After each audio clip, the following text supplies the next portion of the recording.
انہوں نے سنبل irrigation colony میں مئی 2023 سے تنخواہوں میں اضافے اور زیر التوا اجرتوں کو جاری کرنے کا مطالبہ کرتے ہوئے احتجاجی ریلی نکالی۔ مظاہرین نے ایل جی انتظامیہ سے مطالبہ کیا ہے کہ ہمارے مطالبات کو ترجیحی بنیادوں پر پورا کیا جائے۔ احتجاج کرنے والی آشا ورکروں میں سے ایک شازیہ نے نیوز 18 کو بتایا کہ حکومت نے ہمیں سینٹر اسپانسرڈ اسکیموں پر عمل آوری کے حوالے سے کئی اسائنمنٹ تفویض کیے ہیں، اور ان کا کہنا ہے کہ ہم تمام آشا ورکروں نے زمین پر ایمانداری سے کام کرتے ہوئے اسے زمین پر اتارا ہے، اس کے لیے محنت کی ہے، لیکن حکومت ہماری تنخواہیں جاری کیوں نہیں کر رہی ہے۔ ہم اعلیٰ حکام سے اپیل کرتے ہیں کہ وہ ہماری حقیقی شکایات کا ازالہ کریں۔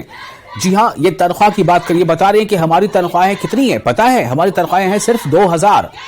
تو 2000 کی تنخواہ بھی اگر وقت نہ ملے، وہ بھی اگر لمبت ہو جائے تو ہم اس میں کیسے اپنا گزارا کریں گے؟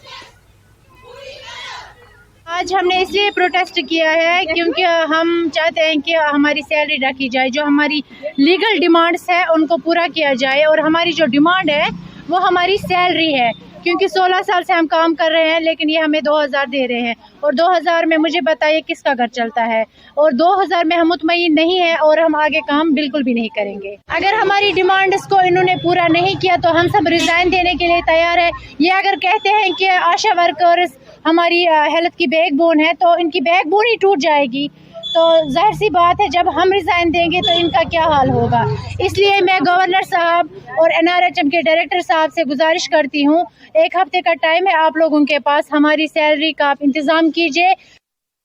اور اسی کے ساتھ فی الحال ایک چھوٹا سا بریک لیتے ہیں، بریک کے بعد خبروں کا سلسلہ جاری رہے گا۔